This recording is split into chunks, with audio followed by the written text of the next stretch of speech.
So, yun. Magandang umaga, no? Mga bossing. I-review lang natin yung ginawa nating disc brake conversion dito sa Aerox natin. So, tara. Tignan natin kung ano na ba yung nangyari nung pagkatapos natin i-convert. Tara. So, yun. Pagkatapos i-convert, mga after 2 weeks na siguro. So yan na yung conversion natin, di ba? Yan. Yan naman yung pre-wheel niyan. Yan. Oh. Pre-wheel. Basa pa yan, ha. Yan. So yan yung mga pinalitan natin. Ito, bumili tayo ng bolt na yan. Yung dalawa. Itong banjo bolt.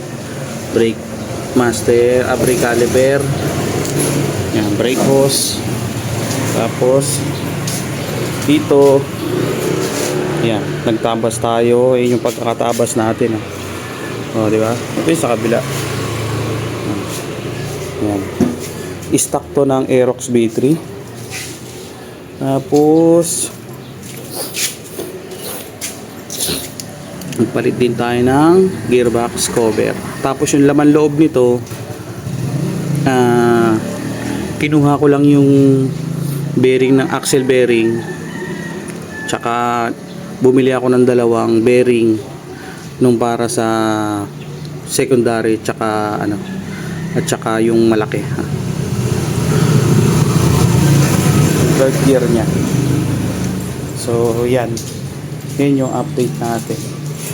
Tignan natin yung pre-wheel, buksan natin yung makina.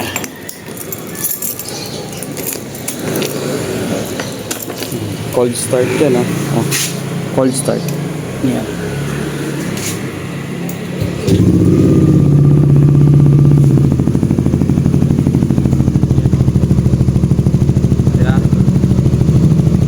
Alright.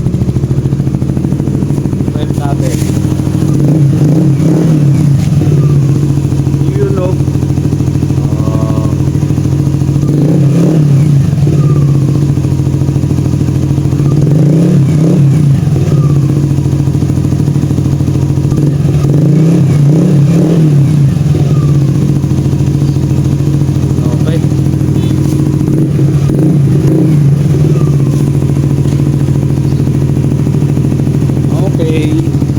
Let's go.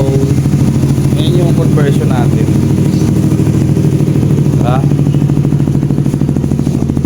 Okay na yung Aerox B2 ngayon. Parang Aerox B3 na siya. Naka 5 pa.